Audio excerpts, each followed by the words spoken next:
अभिनय आप वहाँ थे, आपने बहुत नज़दीक से देखा, स्टेज पर आपकी स्पीच बड़ी वायरल हुई और आपने पूरा कटाक्ष किया, मतलब बिना डरे कटाक्ष किया। बहुत सारे लोग घबराते हैं सरकार से सवाल पूछने पर, लेकिन मैं जब आपको देख रहा था वहाँ बोलते हुए तो मुझे वो डर कहीं नजर नहीं आया। छोटे बच्चे हैं वहाँ पर, 14 साल 15 साल 18 साल के बच्चों ने लाठियाँ तक खाई, और इतना मतलब बेबाक कैसे हो गए हमारा देश का युवा, इतना निडर कैसे हो गया कि वो लाठी खाने के बाद भी उनको चॉकलेट दे रहा है पुलिस वालों को, लाठी खाने के बाद भी उनको पानी पूछ रहा है, लाठी खाने के बाद ही मुस्कुरा रहा है, मीम बना रहा है। इतना बेबाक कैसे हो गया? देखो, मैं तो इस जनरेशन को पिछले 1-1.5 साल से नोटिस कर रहा हूँ और मैं ये समझता हूँ कि इस जनरेशन को सबको एक्सेप्ट करना पड़ेगा। जो लोग नहीं करेंगे वो पीछे छूट जाएंगे। जैसे मैं हमेशा लिखता हूँ ट्विटर पे कि कुछ नेता आउटडेटेड हो गए, ये सही बात है। आउटडेटेड से मेरा मतलब होता है कि आप इस नई जनरेशन को समझ नहीं पा रहे। ये वो जनरेशन है, जेन जी जनरेशन, जो अपने माँ बाप की भी अंधभक्ति नहीं करती।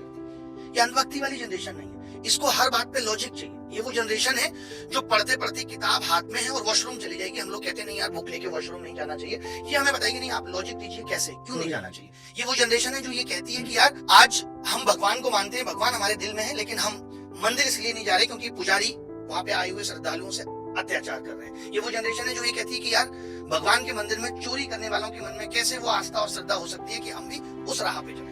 तो ये जनरेशन हर बात पे सवाल उठाने वाली जनरेशन है।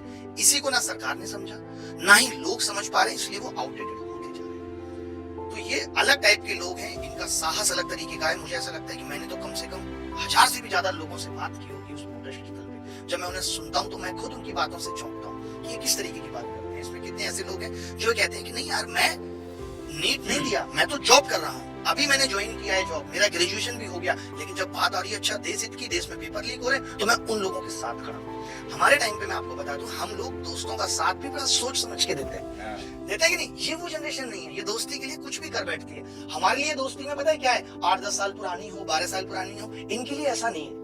तो ये बड़ी प्यारी जनरेशन है, ये तुरंत भरोसा करने वाली जनरेशन है कि कल इस पे भरोसा कर लिया, अच्छा भी दोस्त हो गया। तो ये अलग टाइप की जनरेशन है, हमें इस जनरेशन को समझना पड़ेगा। और इसको समझने के लिए सबसे आसान तरीका ये है कि जिस समय रैना को इस देश के तमाम इंटेलेक्चुअल लोगों ने नकारा, गलत कहा, उसी का जब कमबैक हुआ तो ये जनरेशन फिर उसके साथ खड़ी हुई। क्योंकि ये जनरेशन ये मानती है कि अगर फ्रस्ट्रेशन है तो आप गाली देकर निकाल दीजिए। ये वो जनरेशन है। हमारी आपकी वाली जनरेशन ऐसी भी थी जो फ्रस्ट्रेशन गाली नहीं दे रही है, लेकिन किसी पे हाथ उठा दिया, फ्रस्ट्रेशन में हाथ उठा दिया। मैं इसको इनडायरेक्टली बता रहा हूँ। तो ये वो जनरेशन है जो अपनी फ्रस्ट्रेशन निकालती रहती है।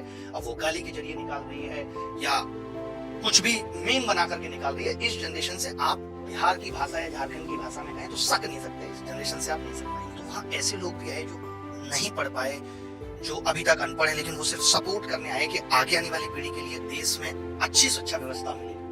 तो ये एक बहुत बड़ी बात थी। और इस प्रोटेस्ट का सबसे यूनिकनेस जो है वो ये है कि ये लोग लाठियां खाने के बाद, मार खाने के बाद भी गए नहीं। आज आप जाएंगे जंतर मंतर पे तो मंच के अलावा एक मंच उन लोगों का भी लगा हुआ है जिसकी टांग टूटी हुई है, जिसके दोनों पैरों में फ्रैक्चर हो गया, वो भी वहाँ अभी भी बैठा है। वहाँ लोग आते हैं, अब आप मिलेंगे तो देखेंगे कि वहाँ वो सब लोग बैठे हैं जिनको मार पड़ी है, सबूत लेके बैठे हैं वो मार का। तो ये बड़ी हिम्मत की बात थी और इसमें कुछ भी गलत नहीं है। देखिए, संविधान ये हमें अधिकार देता है कि हम अपनी आवाज को उठा सके। गलती यहाँ पूरी की पूरी सरकार की थी, चाहे वो पुलिसकर्मी घायल हुए, चाहे लोग घायल हुए। कि जब ये कहा जा रहा था तो सरकार ने इनको इतना अंडररेटेड क्यों समझा, क्यों सरकार को लगा शायद उसके पीछे की और जिम्मेदारी मीडिया की भी है, जिसने जनता के फीडबैक को, जनता के गुस्से को सरकार तक पहुंचने ही नहीं दिया। सबसे बड़ी गलती मीडिया की है कि वो पहुंचने ही नहीं दिया। मीडिया ने क्या दिखाया, सीजेपी में लोग नेगेटिविटी ऑफ सीजेपी दिखाई, इस आंदोलन की नेगेटिविटी को दिखाया।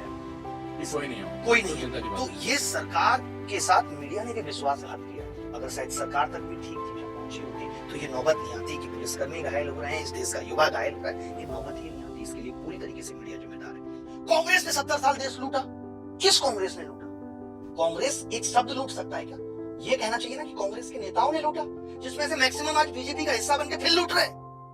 आप बताइए गलत कह रहा हूं तो? हेमंत बिस्वा शर्मा जिन्होंने कांग्रेस में देश लूटा, आज वो बीजेपी में देश लूट रहे हैं। इसका मतलब तो यही है। और ऐसे तमाम नेता है, शुभेंदु अधिकारी जिन पे आप आरोप भ्रष्टाचार के लगाते थे कि तृणमूल कांग्रेस बंगाल को लूट रही है, आज वो फिर बीजेपी में आके बंगाल को लूट रहे हैं। कौन सी बीजेपी, कौन सी कांग्रेस, कौन सी आम आदमी पार्टी? लोग लूट रहे हैं। लोग लूट रहे हैं। वो लोग सत्ता आती है इधर आ जाते हैं, सत्ता फिर जाती है उधर चले जाते हैं। ये हमें समझना पड़ेगा। अगर देश कांग्रेस ने लूटा होता तो आज कांग्रेस की पार्टी फंड में भी होते ना 20,000 करोड़ रुपए। लूट कौन रही है एग्जैक्टली हमें समझना पड़ेगा। ये जनरेशन इस नैरेटिव पे आप इसे गुमराह नहीं कर पाएंगे कि पहले भी ऐसा होता था। सबसे ज्यादा ये बात कही जाती है कि पहले भी ऐसा होता था, ये विपक्ष में थे, ये क्या कहते थे, ऐसा नहीं होना चाहिए, पेट्रोल के दाम अगर 2 रुपए भी बढ़ते थे तो ये कहते थे ऐसा नहीं होना चाहिए, आज तो दूने हो गए। सिलेंडर का प्राइस बढ़ता था, ये कहते थे नहीं बढ़ना चाहिए, आज देखिए सिलेंडर की कीमत कहाँ है। ये सब कुछ कहते थे कि नहीं होना चाहिए, और जब आज इनको सत्ता मिल गई तो ये कह रहे पहले भी ऐसा होता था। यानी इस बात को जस्टिफाई कर रहे हैं कि पहले होता था इसलिए आगे भी होता रहेगा। पहले जब होता था तो आप मना करते थे ना ऐसा ना हो, और अब आप ही कहते थे। इसीलिए सरकार चेंज हुई ना, चेंज हुई, आपको इसीलिए चुना, इसलिए नहीं चुना था कि केवल चेहरे बदल जाएंगे, व्यवस्था वही रहेगी। हमने चेहरे भी तो नहीं बदले, चेहरे भी नहीं बदले, हमने तो व्यवस्था बदलने के लिए आपको चुना था कि आप व्यवस्था बदल देंगे, आप उसमें पीछे रहेंगे। आज महंगाई कंट्रोल करने के लिए फूड में स्थिति यह है कि अगर सरकार असली खाना बेचने लगे तो नॉर्मल आदमी खाना दूध अफोर्ड नहीं कर पाएगा, इतनी नकलीनेस है खाने में।